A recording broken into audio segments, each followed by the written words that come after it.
வணக்கம் ஃப்ரெண்ட்ஸ், இன்றைக்கி நம்ம பார்க்க போகிறது பார்த்திங்கன்னா மீன் குழம்பு தான். ஸோ நான் ஆல்ரெடி மீன் குழம்பு கரைச்சிருக்கேன். அது எப்படி கரைக்கிறதுன்னு உங்களுக்கு நான் சொல்கிறேன். புளி நல்லா ஃபஸ்ட்டு தேவையான அளவு கரைச்சி எடுத்துக்கோங்க. குழம்பு பதத்துக்கு நல்லா ஃபஸ்ட்டே கரைச்சி எடுத்துக்கோங்க.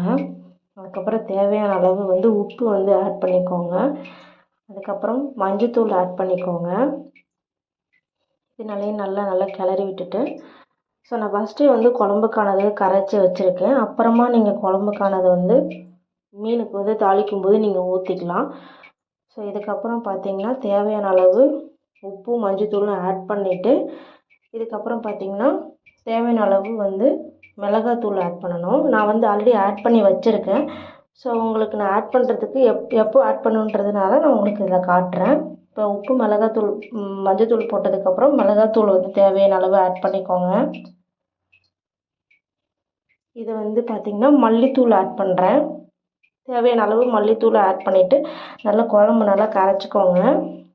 அதாவது நீங்கள் குழம்பு பதத்துக்கு கெட்டியாக வர மாதிரி நல்லா கரைச்சி வச்சுக்கோங்க. இதில் வேறு எந்த இன்க்ரீடியண்ட்டும் நீங்கள் திக்கானதுக்கு யூஸ் பண்ண வேண்டாம். நான் இப்போ விறகடுப்பில் சட்டி வச்சுட்டு அதில் எண்ணெய் ஊற்றி சின்ன வெங்காயம் நல்லா பொடிசாக கட் பண்ணி போட்டிருக்கேன். அதில் வெந்தயம் கொஞ்சம் போட்டிருக்கேன். ஏன்னா நீங்கள் வெந்தயம் போட்டிங்கன்னா கொஞ்சம் வாசமாக இருக்கும் மீன் குழம்பு. ஃபஸ்ட்டு வெந்தயம் போட்டு வதக்கிட்டு அப்புறமா வெங்காயம் போட்டு நல்லா வதக்கிக்கோங்க. இது பொன்னிறமாக வர வரைக்கும் நல்லா வதக்கி எடுத்துக்கோங்க. ஸோ இதில் அதுக்கப்புறம் நம்ம குழம்புக்கானது தண்ணி நம்ம ஆட் பண்ணி மீன் ஆட் பண்ண போகிறோம். ஸோ அது எப்போ ஆட் பண்ணணும்னு நான் சொல்கிறேன். ஃபஸ்ட்டு நல்லா வெங்காயம் நல்லா வதங்கட்டும். ஸோ இது மாதிரி பார்த்திங்கன்னா உங்களுக்கு பொன்னிறமாக நல்லா வதங்கி வந்திருக்கும். விறகடுப்புன்றதுனால உங்களுக்கு சீக்கிரமே குழம்பு ரெடி ஆயிரும். இப்போ பார்த்தீங்கன்னா இது நல்லா வதங்கி வந்துருச்சு. இதுக்கப்புறம் நீங்கள் விட்டிங்கன்னா கொஞ்சம் கருப்பாயிடும். ஸோ மீன் குழம்பு டேஸ்ட்டே போயிடும்.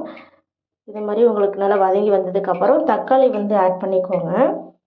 இப்போ வெங்காயமும் தக்காளியும் சேர்ந்து நல்லா வதக்கி எடுத்துக்கோங்க. இது மாதிரி நல்லா வதங்கினதுக்கப்புறம் உங்களுக்கு அதுவே ஒரு பேஸ்ட் மாதிரி வரும் இல்லையா? ஸோ அந்த அளவுக்கு நீங்கள் நல்லா தக்காளி வெங்காயமும் நல்லா வதங்குற அளவுக்கு நல்லா கிளறி விட்டுக்கோங்க. ஸோ இது மாதிரி நீங்கள் விறகடுப்பில் செய்யும்போது உங்களுக்கு டேஸ்ட்டே வேறு மாதிரி இருக்கும். நம்ம பார்த்திங்கன்னா இது மாதிரி நல்லா வதங்கி வந்துடுச்சு. எண்ணெய் நல்லா தனியாக பிரிஞ்சு வந்துடுச்சு. ஸோ இதில் நம்ம ஆல்ரெடி கரைச்சி வச்சுருக்கோம் இல்லையா? புளி மிளகாத்தூள் மல்லித்தூள் உப்பு மஞ்சத்தூள் எல்லாமே ஆட் பண்ணி குழம்பு ஆல்ரெடி நம்ம கரைச்சி வச்சுருக்கோம். ஸோ அந்த கரைச்சி வச்சுக்கிறத இதில் ஆட் பண்ணிவிட்டு நல்லா கொதிக்க விடுங்க. இந்த மாதிரி ஆட் பண்ணி நல்லா கொதிக்க விட்டதுக்கப்புறம் மீன் எப்போ ஆட் பண்ணணுன்னா நம்ம மீன் குழம்பு இறக்கிறதுக்கு ஒரு 10 நிமிஷம் முன்னாடி மட்டும் ஆட் பண்ணுங்கள். ஸோ மீன் ஆட் பண்ணி அதிகமாக கொதிக்க விட்டிங்கன்னா மீன் எல்லாமே உடஞ்சிரும். ஸோ ஆட் பண்ணிவிட்டு நல்லா இந்த மாதிரி கொதித்து வந்துச்சுன்னா நீங்கள் ஒரு மீடியம் ஃப்ளேமில் கொஞ்சமாக வச்சதுக்கப்புறம் நீங்கள் இறக்கிக்கலாம். 10 நிமிஷத்தில் இறக்கிடலாம். ஸோ இது மாதிரி வீட்டில் செஞ்சு பாருங்கள். கண்டிப்பாக நல்லாயிருக்கும். உங்களுக்கு எதுவும் டவுட் இருந்ததுன்னா கமெண்ட் பண்ணுங்கள். மறக்காமல் சேனலை சப்ஸ்கிரைப் பண்ணுங்கள். Thank you friends.